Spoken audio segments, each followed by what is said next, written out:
Okay, let's get started. Good morning, everybody. Thank you for being here.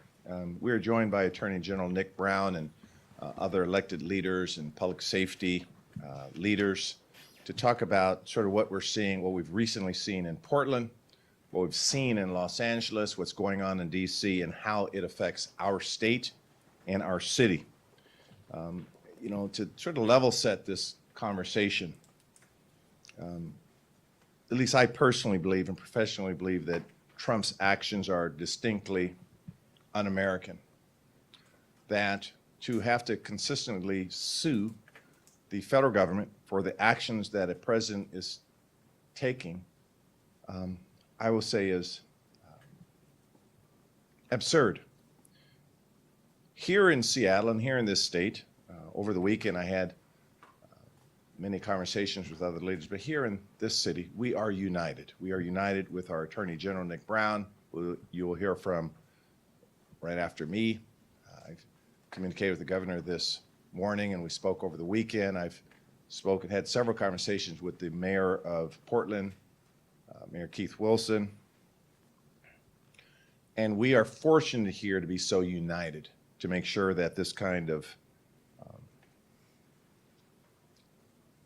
tyrannical style is not successful here in Seattle or in our state.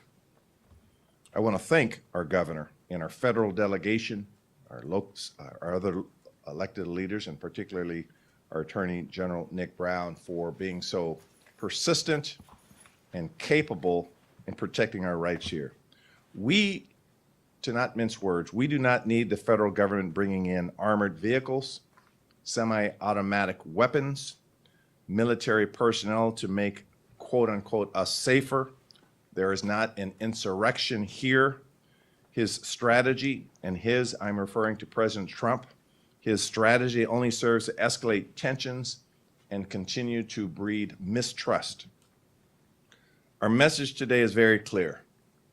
Stay out of Seattle. So in the coming days, I'll issue an executive order and detailing our plans of action, which will, of course, evolve continuously, because if there's one thing we know about the Trump administration is they throw a lot out there. They try to keep you on your heels. And that's a strategy, we think, to bring attention to his failures as a president, which I will talk about in a second. My executive order makes sure that we communicate to all of our communities that we will protect our local control. And that's why it's so critical that you have all three of our chiefs here, Chief Harrell Scoggins, Chief Amy Barton, and Chief Sean Barnes. That we will strengthen our policies to prevent unconstitutional and unlawful encroachment on the roles, responsibilities, and jurisdiction of our public safety system and ecosystem. In talking to Mayor Keith Wilson in Portland, it became very apparent in our discussion that there's not necessarily a blueprint or a playbook on how to deal with this kind of federal action. But what there is commitment to communicate very clearly, to make sure we have the legal policies in place to protect us, that we work with our community-based organizations such that people on the ground know what to do, that our police department and our other first responders and those charged with public safety know exactly what to do.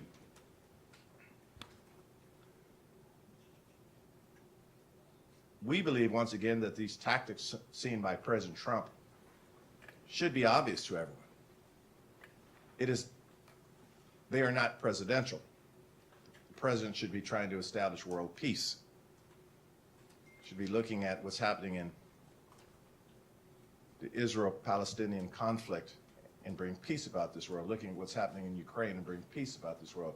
The president should be helping us fund cancer research, helping us build safe roads, helping us protect our residents. They should be uplifting the immigrant and refugee communities, realizing that here in Seattle, over 140,000 residents are foreign-born, realizing that here This particular demographic has a spending power in this region reaching an astonishing $31 billion. We take pride in our immigrant and refugee community. We often lead in describing that particular community as role models of public safety and good citizenship. Many use the terms undocumented. We have many documents: mortgages, rental agreements, driver license applications, many documents. So here, we protect our residents, all of them.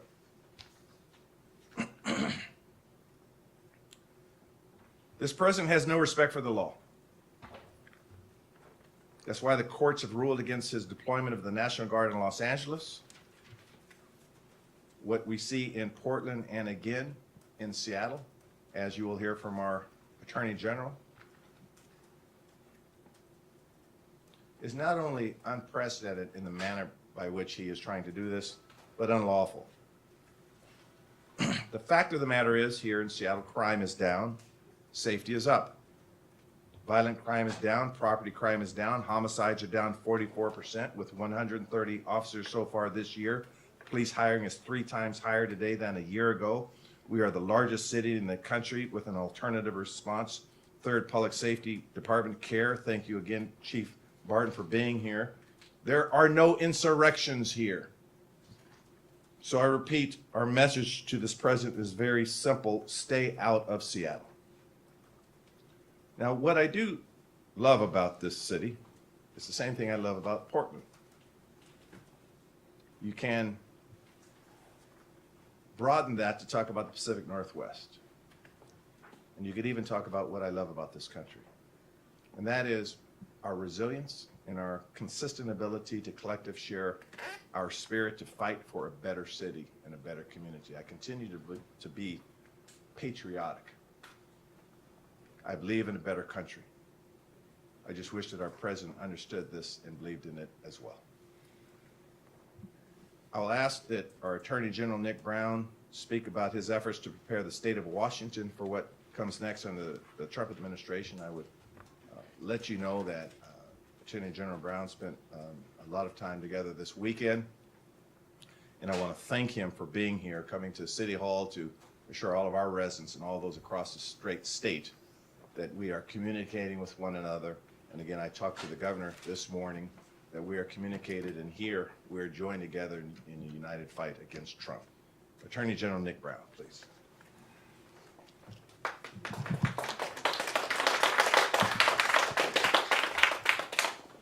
Well, thank you, Mayor Harrell, and thank you everyone for being here. Thank you to the leaders that are standing with us this morning. I appreciate the opportunity to say a few words to everyone today. I think first and foremost, there is no force in American politics that is more reckless and destructive than the current president of the United States. And I think the escalation that we are seeing in Portland following what happened in Los Angeles and Washington, D.C., that escalation is part of a bigger strategy to continue to push the United States Constitution to the brink until it is rewritten in President Trump's image. We've all known this for a long time.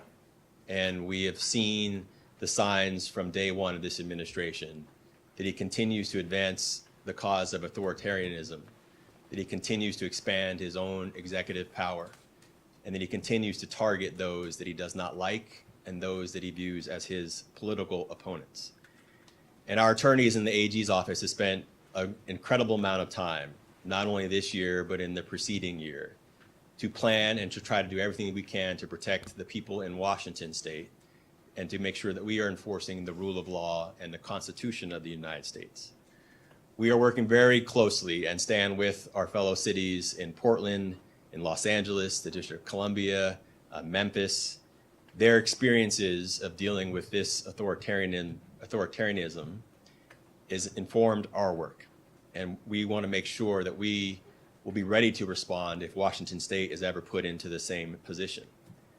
I think the only thing consistent from the president's policy is that he indeed is attacking the people and places that didn't vote for him or that he views as in opposition to him. And Washingtonians have spent many years loudly and clearly rejecting his vision for America. and is entirely possible based on the president's comments and those in his administration that what we're seeing in Portland will be attempted here. The public deserves to live without fear of their leaders. The public deserves an American president who aspires to be the president of all of the states in this country. America deserves a president who wants to lead and work with cities across the country, regardless of whether they voted for him, regardless of whether they agree with their policies. This is what our Constitution envisioned. This is what our people deserve. But that is not what we are dealing with right now. We are seeing soldiers deployed in American cities and massive abuses of executive authority. What I will tell you is that my team has spent much of the last few days working closely with the Attorney General's office in Oregon. I've been in close communication with AG Dan Rayfield in Oregon, and they filed a lawsuit challenging the president's actions yesterday, and I hope that that will be successful as it moves forward. Our team here has a great deal of experience in preparing and researching these issues, and we want to make sure that if any unlawful and unconstitutional actions happen, that we will be prepared to respond to that. I spent a few days last week in Washington, D.C., attending a conference, and to see American troops walking the streets and what that does for that city and the tension that the residents of Washington, D.C. are feeling and the fear that business leaders and community members and people who are just visiting that city are experiencing is unprecedented. It is un-American, and I think it is ultimately unlawful. And so anything that would be attempted here, we will be prepared to respond, because Seattle is a city that is continuing to do things and lead this city in the right direction.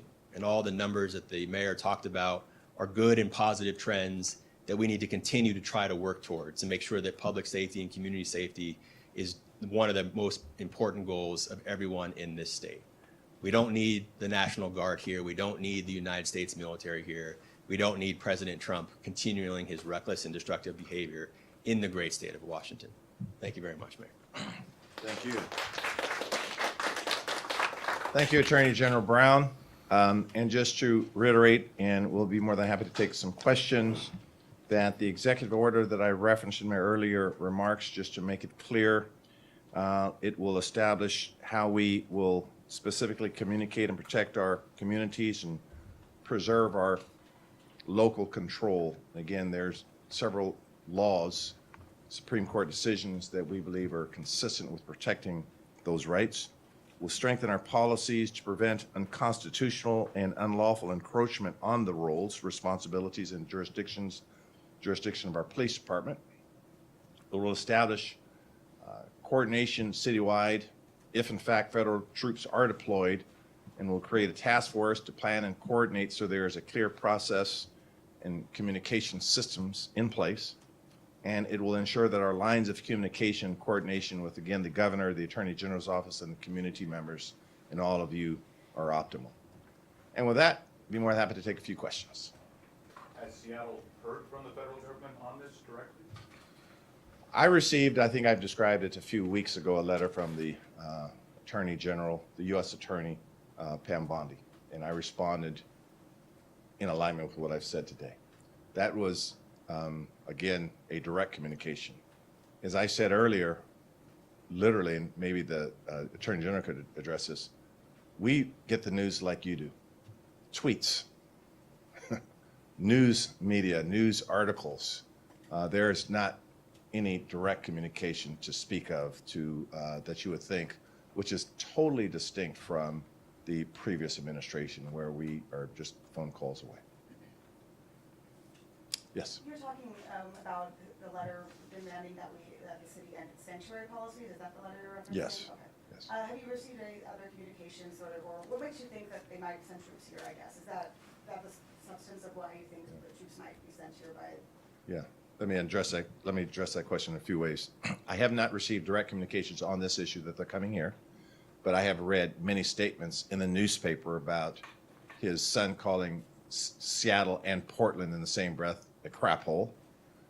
They've made direct references to Seattle in different news accounts, but I have not received direct communication from them on their plans.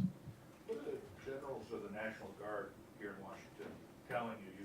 You've talked to them, the governor, AG has talked to them? Yes, that'd be Major General Welsh, who we have a conference call established for them this afternoon. We are in communications with Major General, and we'll continue that, and that's sort of part of our pre-planning efforts. And I appreciate the governor, who again I communicated with this morning, coordinating that to make sure we're all aligned in our strategies. Attorney General Yes. Brown, a question on court rulings. I believe the court, there was a ruling about the LA National Guard deployment that said it was unlawful. I think it might be on appeal, but my understanding is that was a ruling about the particular role that the National Guard played there. What is your understanding of the president's legal authority? Is there some window where he has the legal authority to activate troops, or does it depend on what they do? How broad is the challenge you're going to bring potentially, and what kind of ruling do you hope to get? I mean, the President of the United States has massive authority, and rightly so, to mobilize National Guards, to use the United States military to respond to threats, both foreign and domestic. What the law requires, however, is often procedural steps, right? That when you're mobilizing the National Guard, it's supposed to work in conjunction and through the governor's office. And so that sort of communication, which did not happen in Los Angeles, is one of the procedural steps that's supposed to happen. There are legal requirements for the facts on the ground that need to exist to justify the mobilization of the National Guard, or certainly the use of United States military troops. It depends on the types of authorities that the president is asserting, whether he's initiating the Insurrection Act or some other tool. I think the problem that we see is that it's completely reckless, and there was a Washington Post story that highlighted two facts that I thought were so on point to the type of person we have leading the United States of America. One was that the announcement to that he was ordering the Department of War to use full force against the city of Portland was sent while the president was on the golf course.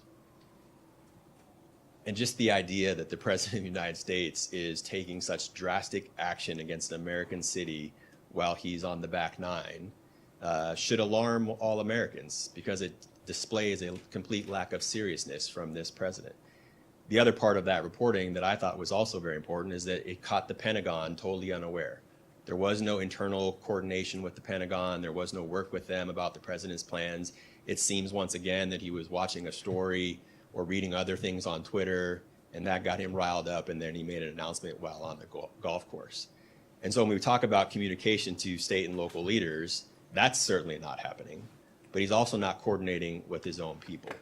But at the end of the day, our ability and our need to bring a lawsuit will really depend on the facts of the ground and the authorities that the President of the United States tries to claim. I mean, Seattle is certainly not war-ravaged, neither is Portland. We do not see anything happening here that would lead or generate an insurrection. Every city, Seattle included, has problems, things that we need to get better on, things that we need to improve. But, as someone who lives and works in this city and walks around the city quite often, there is nothing here that would necessitate what we've seen in other places. But it wasn't there in Portland, and there's a statement from the mayor, the congressional leaders there, the governor, and the attorney general in Portland, all completely befuddled by the president's characterization of their city. And so while we don't, and we recognize that those facts on the ground do not exist here, that is not going to stop this president from tweeting something while he's on the golf course because he read something on Fox News. Attorney General, how do you plan to protect National Guard members who may get caught between federal orders and state orders? Well, the National Guard and the leadership of the National Guard in every state, they wear dual hats, and they are often put in very challenging position because ultimately they can work for the commander-in-chief, but their day jobs as National Guard members is under the direction of the governor and supporting things that are happening here. And so I know that they are often put in very difficult positions, having spoken and working with their leadership in prior iterations. What we want to make sure that we are enforcing the law, and so if they are called into duty for what we think is an improper purpose, then we challenge that and we go to court to make sure that they are not put into some of those difficult positions. The other thing that I would highlight is that when the National Guard is mobilized on an absurd and I think illegal purpose, they're taken away from other responsibilities, and they're not prepared to respond to other sorts of emergencies. And National Guards in Washington and every other state need to be ready to respond to true emergencies within their scope of duties. And so the idea that you would mobilize the Washington State National Guard to walk around the city of Seattle or use the Portland National Guard to walk around Portland is kind of crazy. And what the National Guard is doing right now in DC is mostly just walking around and patrolling and picking up trash and really not doing any of their core mission as National Guard members. And we don't want to see that abuse happen anywhere, in particular here in Washington. I guess for Attorney General as well, the directive to Portland specifies that the National Guard will be protecting federal interests, federal property, federal employees. Why don't they have the right to do that? Well, I'll let AG Rayfield's lawsuit speak for itself. I think it's a solid lawsuit that our team has helped work with them on.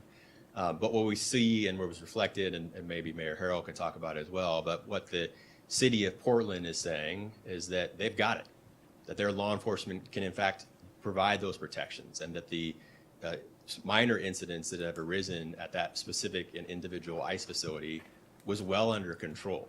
And certainly that was what would happen here. If we needed SPD and the chief to respond to those sorts of things, we would use them to respond accordingly. And working with the other federal law enforcement officials that are here on the ground. But the idea that you would mobilize an entire military unit to respond to a very minor incident in Portland is contrary to what the people in Oregon and what people in Portland are saying is necessary, in particular the mayor. So I think that what the president is saying just is not reflective to the true facts on the ground in Portland. Attorney General, do you anticipate possibly joining this Portland lawsuit to prevent this? I mean, Mayor, this is a question for you as well. I mean, we're hearing that Trump wants to remove the FIBA World Cups away from cities that he does deem unsafe. So can you elaborate a little bit on that? I'll just answer we won't join their lawsuit. We're not a party to that lawsuit. We certainly want to lend our expertise and assistance to Oregon or any other jurisdiction that's facing that same sort of threat. But we wouldn't be a party to that lawsuit. It's possible we could join in as an amicus counsel to help support them, but not as an actual party. I'll respond to the FIFA games.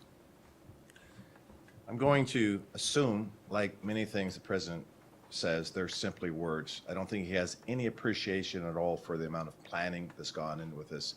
Actually, Seattle is one of the leading cities of the host cities. Both Mayor Lucas in Kansas City and I hosted at the U.S. Conference of Mayors the hosting cities for FIFA games. A lot of preparations here. There's absolutely no data to suggest we're not one of the leading cities to be prepared. This is huge for our region. So once again, he probably are making statements without any that are baseless statements. So we feel confident we're still ready to host the games. Curious about the communication again. Seems like there's letters going back and forth. There's tweets. You say you're reading announcements from the golf course or whatever. Has there been any effort from either side, from you to reach out to somebody in the federal government to see if you can get an audience, or you think that's premature, or to reach out to Republican members of Congress from Washington State? I'm just curious if there's been any effort to kind of forestall that kind of step. Jim, you seem to be looking at Attorney General here, so I'm going to. Either of you. I was hoping you were Anybody looking. talking to I'll give it a shot if you want. I mean, Go ahead. Okay, I'll just tell you the short answer is no. No, and which is totally unlike my style of leadership. I will generally call anyone, talk to anyone. We are here to help the federal government. We're here to be partners. We need their funding. We need their support. But we do realize that just based on what we consistently see, that we have to anticipate that there's just not going to be that kind of collaborative relationship. I mean, the short answer is also no, that we haven't done outreach to the Attorney General or certainly the White House on this. It would be obviously ideal, I think, if we had a circumstance where we had a collaborative relationship with the White House or the Department of Justice. We are, I think, in the unfortunate position of responding to illegal demands from the administration time and time again. In the last couple of weeks, they made a request for 10 years of private voter information. I think well aware that for us to provide that information would be counter to Washington state law. They have made demands that we change our Keep Washington Working Act, which provides for protections for undocumented people in the state, knowing full well that we can't simply change our laws in the way that they're requesting. And so, it'd be nice that we had a good faith working relationship with those actors. But we're also dealing with the Department of Justice that is the most politicalized department in history, that is targeting political opponents in a way that is unprecedented. And so I don't necessarily view Pam Bondi or anyone in the Department of Justice at that level as working in good faith with their state partners. That would be an ideal that I think we should hope to get back to. It has existed through parties of both sides and administrations over decades, but it is not the White House or the Department of Justice that we have right now. I don't see City Attorney Davison here. Has there been any communication with her around this? Or her office? I haven't. Yeah. Deputy Mayor Greg Wong, General Counsel for the Mayor's Office. Yes, there has been. We're working very closely with the City Attorney's Office on all of our legal options and all of City Attorney Davison's team on that, and in conjunction with the Attorney General's Office. Attorney General and Mayor, I just want to maybe speak to the migrant and the refugee communities. How do you guys, what advice do you have for them if they fear troops just a couple hours away within their communities? Well, Jim, I want to come back to just one other thought I want to share with you on your question. I'll come right back to that. That's not to say that I interpreted your question as people directly in the Trump office. That's not to say I spoke with our federal delegation, for example, Senator Cantwell over the weekend, that we have a federal team that stays in constant contact, making sure that we have still a working relationship with the federal government. I interpret your question's direct relationship with Trump or his cabinet members. Back to this question, we've been working with, meeting with, collaborating with as many community-based organizations such as One America, making sure that they have any tools that they need, and we'll double down on that in the executive order that I'll issue in a few days here. We want to make sure that they have frequently asked questions, legal services. I think you may recall in our budget, we increased the Office of Immigrant and Refugee Affairs budget by 70%, realizing that their caseload has gone up. Again, we've put in legal services dollars that the council now, and again, I want to thank the council members for being here, such that they have legal recourse should they need it. So we're doing everything we can on the ground as well to make sure our immigrant and refugee communities are protected. I'll just add in a couple things. Washington state law has remained one of the most aggressive in its protections for undocumented people. It remains one of the most robust protections in the country to protect against discrimination. Not a damn thing has changed in Washington state law in 8 months, despite the executive orders. And so I think people, one, need to recognize that there are still legal protections that we will robustly enforce to protect people's rights. But I also recognize that, fear is the point. Fear is the point from this White House. That is true for Donald Trump. That is true for Stephen Miller. Every time I watch that man speak, the vitriol that comes from his mouth and his lips, the tension people are feeling is very much intentional. That is exactly what they are trying to create in this city and in this country. And again, to have a president of the United States who leads with that instinct is incredibly saddening for all of us, I think. And so we, as government officials, need to do everything we can to make sure people's rights and laws or freedoms are protected, and also work with these organizations that are dealing directly with people who are living in fear. And not just living in fear, because of something they might be doing, but when they're going to church, when they're going to schools, when they're going to hospitals. Those used to be places that were protected, where people would feel okay. But those policy provisions were stripped out by this White House and by this administrations, specifically knowing and sending the message to undocumented people that they don't have safety in those places where they're going to look for health care and for education for their children. And so we need to be as aggressive and as proactive as we can to counter that force of fear that is coming from Washington, D.C. right now. For the Attorney General, you mentioned the experiences of other states informing your work. Can you explain a little more about how that might be helping you prepare? No, absolutely. I mean, again, a lot of work has happened in our office this year and a lot preceding it. We have one of the largest and most experienced Attorney General's offices in the country, and we have a really robust team of experts here. And so as the first incident arose in Los Angeles, we were in contact with them to make sure that we could provide assistance if they needed. We wanted to see the way that the president and his administration was claiming authority, and so whatever authority they were asserting, we wanted to make sure that that was matching up with what the law actually says. Knowing what facts they were saying generated the use of troops. Those are all things that we are monitoring and making sure that we're aware of, because we want to prevent any similar circumstance from happening here in Washington. So it's very, very helpful for us to look at other cities. And so, I talk regularly to the Attorney Generals of Illinois, Oregon, California, all of our colleagues across the country to see what experiences that they are facing and to read their legal briefs and help them. And so all of that will help us, I think, if we're ever in the circumstance where we are seeing the same conduct or actions happening here. Okay, so we're going to take one more question, and hopefully it's for the Attorney General. But No, it's actually for you. Okay, gotcha. Can you share a message for Seattle residents, just to calm, we talked about there's Thank you. fear that's happening, calm their fear and anxiety. Here's the calming message for the residents. Thanks, that's a perfect last question. Here in Seattle, here in Washington State, I'm going to call the Attorney General Nick.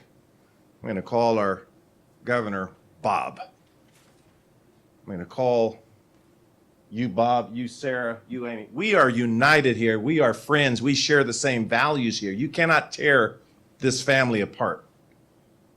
We will communicate with one another. We know the law here. We are strong. We are resilient. Now, here, we should all celebrate the fact that the Mariners are hot. Seahawks are on a roll. The Huskies will bounce back from the Ohio State game. We are a phenomenal state and a city. Here we are united. We will communicate with one another. We will fight in court. We will use our community-based organizations. Our values are clear. We are a welcoming city. There is no need to be here. And we have attorney generals and governors and mayors that do not mince words. We are resilient.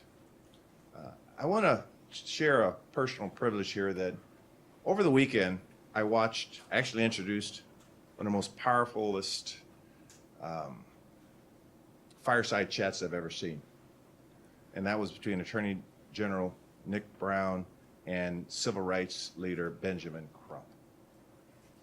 And what he said was, he talked about the resilience of African Americans in the context of a fundraiser. And it was a brilliant conversation. And my takeaway from that is, this is when we exercise our strength to show who we are. We can't be safe here. I don't think you've heard attorney generals talk like Attorney General Brown or mayors talk like this about a president of the United States. So my message to everyone here is, we are united and we will fight for you. And with that, everyone have a great Monday.